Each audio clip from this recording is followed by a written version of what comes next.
Ella es doctora en Ciencias Sociales, Niñez y Juventud, magistra en Educación y Desarrollo Humano, es especialista en Gestión de Proyectos y fonoaudióloga, es profesora titular de la Escuela de Rehabilitación Humana de la Universidad del Valle en Colombia.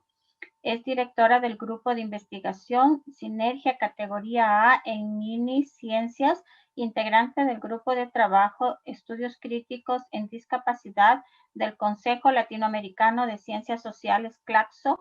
Sus intereses académicos e investigativos están relacionados con las teorías críticas, la discapacidad, el lenguaje, la infancia y la familia. Además, ella nos abordará el tema sobre cuestionar los discursos hegemónicos en lo que respecta a la educación, para así abrir posibilidades de transformación. Para ello, la ponente plantea algunas alternativas para propiciar la participación desde codiseños ontológicos como generadores de rupturas sobre la inclusión. En este espacio, ¿sí?, vamos a dar paso justamente a nuestra querida Nora Nery.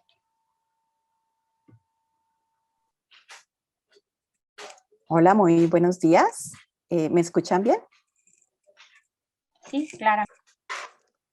Gracias, Chadi. ¿Pudieras compartir la pantalla si eres tan amable y me apoyas?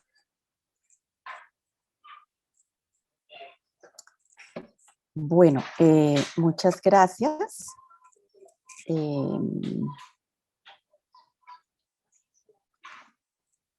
Listo, bueno, en primer lugar, pues saludar a todos y a todas. Muchas gracias por la invitación. Es un honor hacer parte de este evento.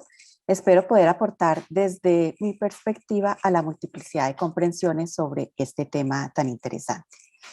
Bueno, la ponencia se titula Transformaciones ontológicas para la desnaturalización de la inclusión en la educación superior. Es un tema que no he trabajado yo sola, sino que he venido trabajando con un equipo de colegas de la Universidad del Valle, que venimos pensando de manera crítica ciertos asuntos relacionados con nuestra disciplina. Bueno, también quiero poner en contexto el lugar desde el que hablo. Como escucharon en la presentación, me formé como fonoaudióloga y al menos en mi país, Colombia, pues esta profesión tiene una gran influencia de los discursos médicos posicionados fuertemente desde el positivismo. Por eso hay una fuerte inmersión en el ámbito rehabilitador que está obviamente pues lleno de intereses hacia la funcionalidad física y social de las personas. Es decir, más que un discurso pedagógico o pedagogizado, nos rodea un discurso medicalizado. También soy madre de un niño con discapacidad, mi hijo tiene 13 años y esta experiencia de vida me hizo moverme de mi lugar de terapeuta y comprender desde la otra orilla muchas realidades que me han llevado a cuestionar enfoques, a cuestionar nominaciones, políticas, conceptos e incluso posturas teóricas en el abordaje de la discapacidad. Bueno, al explicitar el lugar desde donde voy a desarrollar esta ponencia, estoy ubicando posturas ontológicas a través de las cuales adoptamos una idea sobre la realidad que vivimos, así como de las personas con las cuales interactuamos y aportamos a la construcción de la sociedad. En esta diapositiva podemos ver el entramado, ¿sí? El propósito de esta ponencia es cuestionar esos discursos hegemónicos sobre la educación inclusiva para abrir posibilidades de transformaciones ontológicas. Lo hago desde este entramado de estas 5 posturas, o quizás más bien pudieran ser alternativas, para propiciar la participación de codiseños ontológicos, como lo ha denominado Arturo Escobar, que posibilitan la transformación en la educación. El primero es desnaturalizar la inclusión como un ideal de educación que no ha logrado materializarse. El segundo es develar la forma en que estos variados saberes disciplinares que tienen que ver con la educación se fueron posicionando sobre unos marcos discursivos actuales. Tercero, cuestionar los discursos hegemónicos de lo que conocemos como la práctica basada en la evidencia y los discursos de la calidad educativa. Un cuarto punto sería aprender a escuchar como una posibilidad de cambio. El quinto, reflexionar de manera permanente sobre los programas de rehabilitación que tensionan justamente los ideales de normalización. Bueno, como ven, cada punto inicia con un verbo, el cual he querido resaltar. De los tres primeros puntos que voy a tratar nos hacen un llamado crítico, develar, cuestionar, desnaturalizar. Y esto implica movernos del lugar común compartido,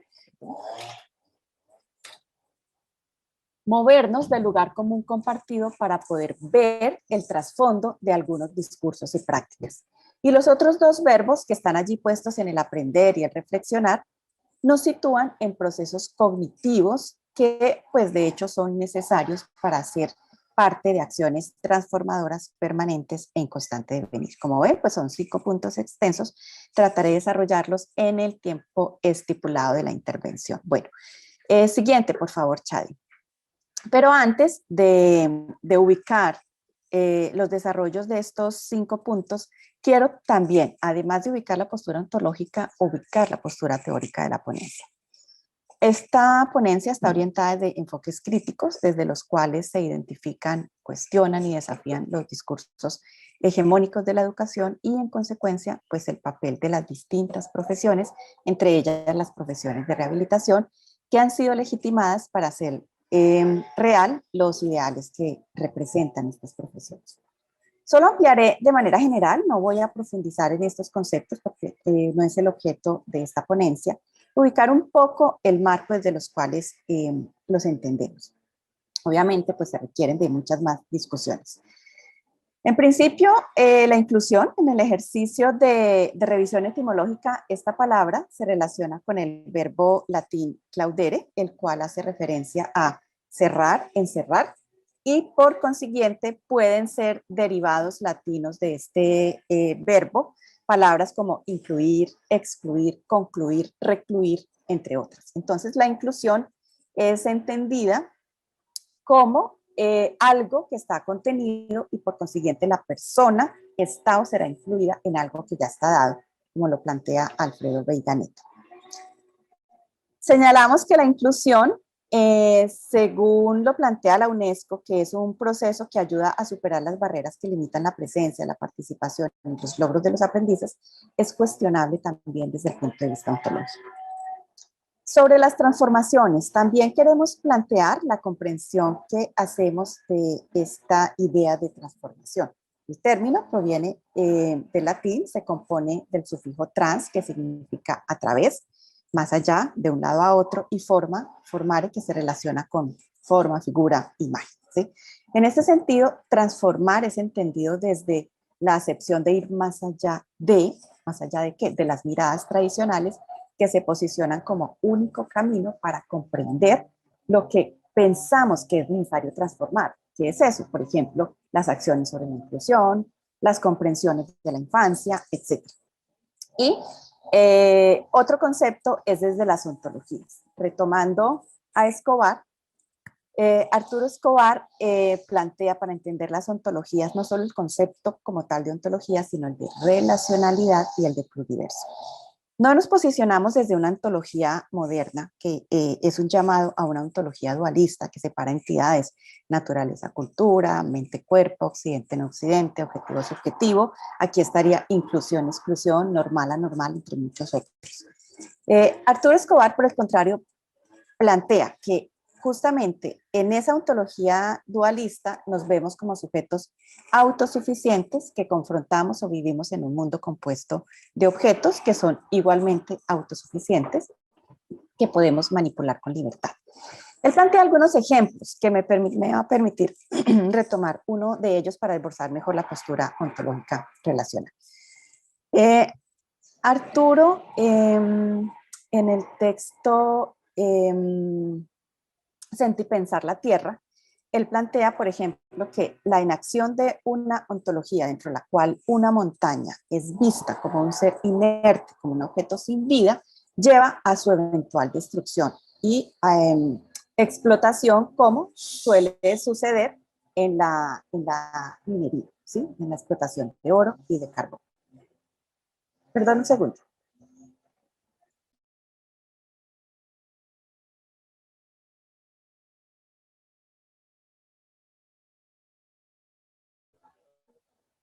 Hay mucha bulla.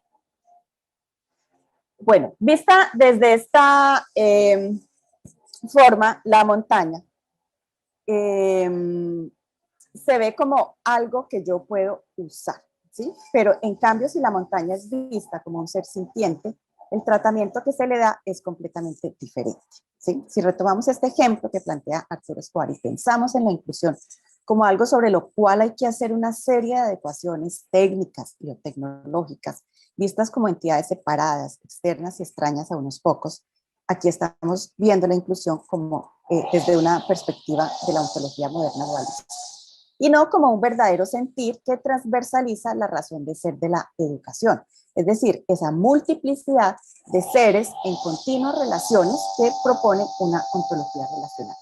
Y según Escobar, una ontología que permite esas múltiples relacionalidades, esos múltiples mundos, nos lleva a la noción de pluriverso, un mundo donde quepan muchos mundos. Siguiente, por favor, Chadi.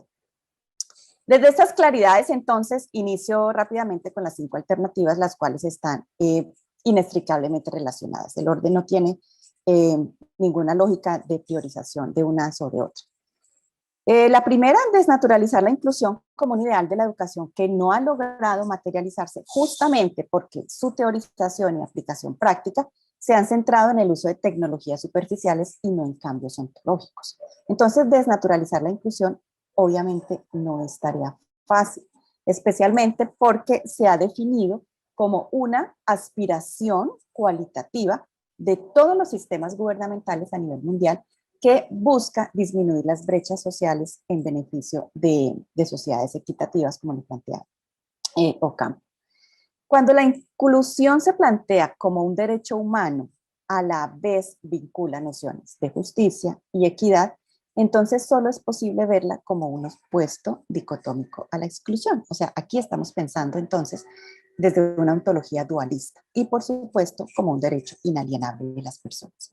Por eso, en esta ponencia cuestionamos la noción de inclusión como un ideal y como un discurso que después de estar instaurado durante varias décadas no ha logrado materializarse. Por consiguiente, nuestra postura es hacia la apertura de un discurso alterno a la inclusión, unas alternativas a la inclusión, cuestionando justamente el mundo que la generó. La inclusión sería solo una de las diversas formas de construir sociedad, en el sentido de que contener en un mundo que ya está dado, pues puede ser no deseable e incluso pues puede ser peligroso. Ustedes ven que nos referimos a la inclusión entre comillas para resaltar el cuestionamiento que hacemos del concepto y abrir la mirada hacia lo que es la participación en codiseños ontológicos de la construcción de un espacio pluriversado en el que coexisten distintas formas de vivir las diversas experiencias de los seres humanos.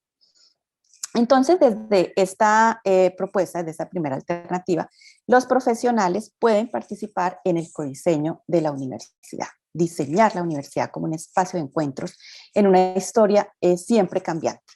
Según Davis, la tendencia a pensar la escuela como instituciones más o menos estables y monoculturales no es el resultado de un fracaso para ver su heterogeneidad, sino que responde a la tendencia que nosotros tenemos de pensar en términos de entidades que encajan en categorías que ya están definidas, categorías que ya están conocidas y encajamos todo en esas categorías. Precisamente para poder ver y estar en la universidad de otras maneras, se requieren, entre otros, cambios ontológicos que deben ser vistos como procesos constantes que no tienen un punto de inicio ni un punto de finalización. Es un constante devenir. Siguiente, Chadi, por favor. La segunda alternativa implica develar la forma en que los variados saberes disciplinares se fueron posicionando sobre sus marcos discursivos actuales. Esto trae consigo desentrañar la validez de esos saberes paradigmáticos, epistémicos y epistemológicos sobre los cuales se ha fundamentado el actuar de las diversas profesiones, sobre todo todas estas que tienen que ver con la educación, para justamente perturbar constantemente ese estatus de cientificidad de estas profesiones. En este sentido, para los profesionales es necesario develar que no existe una única verdad, resultado de un conocimiento objetivo, de una realidad que está preexistente, desde el cual se definen las metas, los logros, las propuestas de intervención. Esta creencia de que hay una única verdad limita no solo la posibilidad de plantear nuevas preguntas, sino la búsqueda de alternativas para codiseñar, diseñar de manera colaborativa desde las perspectivas de las ontologías relacionales. Consideramos entonces, como lo plantea Peter Moss, que es necesario cuestionar las propuestas que se basan en el positivismo, en los resultados de las investigaciones que creen en la producción de un conocimiento verdadero y válido sobre un único mundo real por parte de un investigador que se entiende que es objetivo, quien a la vez elabora estos conocimientos a través de la aplicación de un método particular que sea reconocido como el método científico. Pero entonces, para esto es preciso mantener reflexiones epistemológicas y ontológicas con el fin como de develar ese trasfondo, ese preentendimiento con el cual como profesionales actuamos, interpretamos el mundo, pero allí también están nuestras posturas personales de comprensión del mundo. Develar ese trasfondo que no es solamente político, sino social, económico, etcétera, es un primer paso para tomar conciencia de la influencia que ha tenido y mantiene toda esa tradición racionalista, dualista en las profesiones, en los servicios educativos, en las prácticas cotidianas de los profesionales, en sociedades que son impulsadas principalmente por el mercado, las cuales están mediadas por el conocimiento de expertos. Bueno, entonces es preciso formar profesionales que confronten la lógica de la monocultura del conocimiento, que validen esos distintos saberes, esos otros saberes, sobre todo desde la noción que plantea Boaventura de Sousa de una ecología de saberes. Y esto nos lleva a generar en los profesionales nuevos marcos de entendimiento para construir nuevas formas de ver la educación, permitiendo el encuentro de diferentes mundos. Siguiente, por favor, Chad. La tercera alternativa es cuestionar los discursos hegemónicos de la práctica basada en la evidencia y de la calidad educativa que llaman, hay un llamado allí en esto, a ser competitivos en un mundo productivo y que al mismo tiempo coexisten con un ideal de responder a la diversidad. Un gran desafío para las profesiones es poner en tela de juicio el discurso sobre la práctica basada en la evidencia, que incluye por lo general evidencias traídas de otros contextos, con el positivismo a la base de esa producción, sobre todo de universalismos, de leyes universales sobre las cuales todos pueden estar en la misma medida para tener esas evidencias. En este sentido, los acercamientos a la educación en cualquier modalidad, no solo en educación superior, es hoy impulsada principalmente por el mercado. Y esto hace ver la educación como una inversión que ubica unas expectativas de logro desde un desempeño productivo a futuro. Es decir, argumentamos que es muy difícil pensar la inclusión cuando en las instituciones de educación superior priman unos ideales que buscan preparar de manera estandarizada a los jóvenes y a las jóvenes para unas formas esperadas de actuación social. Se espera que tengan éxito en el futuro, el cual se mide por la productividad. Este discurso está relacionado con lo que nos llama la historia de la calidad y de la alta rentabilidad. Este es un discurso hegemónico, está muy posesionado hoy en el mundo de la educación en general, responde a intereses económicos más que realmente al bienestar y a los problemas pues, que se enfrentan las personas y las sociedades. Es una historia de control, de cálculo, es una historia de medidas que plantea que invertir y aplicar en esas tecnologías humanas, resultado de evidencias que se han obtenido a través de otros estudios que obviamente son de corte positivista, pues va a traer rendimientos de inversión y mejoras a la educación. Vale señalar que aquí el discurso de la calidad y los altos retornos es un discurso fundamentado en la competitividad. En esencia, como plantea Humberto Maturana, la competencia entre seres humanos es individualista. Tiene de manera explícita o implícita la anulación del otro. Por eso, pensar desde allí es cuestionable y es casi que muy difícil pensar en asuntos de racionalidad. Por el contrario, relacionalidad. Por el contrario, los codiseños ontológicos se basan en la cooperación, implican pensarse y discutir en colectivos futuros alternativos, en pensar cambios transformadores profundos, no superficiales. Es decir, no es de la competencia, sino desde formas distintas de pensarnos como seres humanos en el mundo y por ello, pues debe tener dimensiones ontológicas. No pueden consistir en buscar solamente soluciones prácticas a problemas prácticos. pues justamente la experiencia de la inclusión ha mostrado esa contradicción con el discurso de la calidad y la competitividad. Siguiente, por favor. La cuarta alternativa es que justamente un cambio ontológico, el cual debe tener como una condición fundamental aprender a escuchar basado en el respeto mutuo y el reconocimiento del otro como un ser diferente de nosotros, que es reconocido desde la diferencia, como un ser legítimo y como un ser autónomo.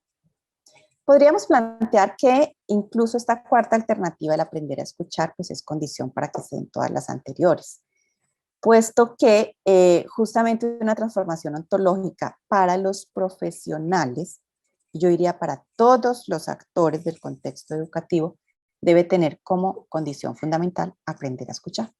Si esto no está presente, solo podemos, como lo plantea Echeverría, proyectar en nosotros nuestra manera de ser, es decir, asimilar al otro a nosotros. El escuchar efectivo implica tomar conciencia de que cuando escuchamos, no solo lo hacemos como individuos en el presente, sino que también lo hacemos desde nuestro trasfondo histórico, porque somos el resultado de la historia. O sea, no estoy escuchando al otro desde lo que estoy viviendo hoy, estoy escuchando al otro desde lo que la experiencia, mi historicidad me ha constituido como persona. Desde esas metanarrativas, desde esos metarrelatos, desde esas metaexplicaciones que a la vez van a generar nuevos sentidos en el encuentro con el otro. Finalmente, pues abrir el camino para plantear alternativas que llevan a esos codiseños ontológicos para realizar transformaciones profundas implica pensar tanto la formación como el ejercicio profesional desde el escuchar como una actividad ética, ¿sí? Una actividad que emerge. Y desde esta perspectiva es posible escapar a posiciones fijas, que estar viendo al otro como algo fijo, sino como el otro que se constituye como yo a través de su historia y a través de su experiencia. Siguiente. Bueno, la quinta alternativa, ya voy cerrando, justamente son unas reflexiones permanentes desde los programas de rehabilitación que tensionan esos ideales de normalización. Bueno, ustedes dirán, ¿y ahora por qué la rehabilitación en todo este contexto? ¿Y por qué la normalización? Pues es el lugar que me corresponde como profesional en fonoaudiología, además como madre, como profesora universitaria que planteo esta reflexión. Como profesionales hemos compartido acciones sobre todos los aparatos que se han instaurado sobre las personas, desde la niñez hasta la adultez. Acciones sobre aparatos como la escuela, la familia, el trabajo, la justicia, etc. Aportamos a lo que es el ajuste del ser humano al trabajo bajo los argumentos de autonomía y productividad. Y como profesionales de la fonoaudiología, que están muchas otras profesiones, psicología, trabajo social, etcétera, hacemos parte de toda una familia de saberes expertos que se han venido propagando en los últimos años con la idea de clasificar, medir, diagnosticar, tratar los trastornos de la subjetividad, como lo plantea Nicholas Rouse. Con pretensión de autoridad social hemos sido instruidos para actuar sobre las personas, para aconsejar a otros sobre cómo actuar sobre las personas, pero esa forma de instrucción también moldea nuestra forma de ver, nuestra forma de creer, nuestra forma de pensar sobre el mundo y sobre la sociedad. No es gratuito que actuemos de esas formas. Así estamos construyendo, configurando nuestra profesión, pero también nos estamos configurando como personas. Lo importante de reflexionar sobre este asunto ontológico es hacer conciencia de estas realidades. Como le dije anteriormente, de velar, de construir, lo que nos lleva a repensar todo esto, pues en el reconocimiento de esta realidad tenemos la posibilidad de diseñar para un cambio de nuestra sociedad. Y la siguiente, unas conclusiones, pues para cerrar me voy a referir a algunos aspectos de manera general. Primero, la universidad es llamada en ella misma, desde adentro, a repensar la inclusión y develar lo que Carol Thomas ha llamado el disfraz ideológico, que tiene impuesto desde las políticas de diversidad y de igualdad que no han podido cambiar realmente las condiciones de vida, por ejemplo, de las personas con discapacidad a lo largo de varios años. Entonces es preciso reconocer que la universidad es un espacio, uno dentro de muchos otros espacios, no es el espacio para la dignificación, por ejemplo, de las personas con discapacidad.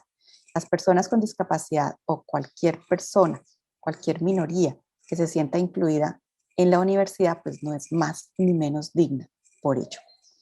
Pensar en instituciones educativas a nivel superior que sean inclusivas implica poner en cuestión el peso de las disciplinas, justamente porque es ese espacio universitario que configura los marcos epistemológicos, más que ontológicos incluso, y esto puede generar una inflexibilidad para construir otras formas de conocimiento, porque obviamente en la universidad más fácilmente todo ese conocimiento de las disciplinas se ajusta a las lógicas y categorías instauradas.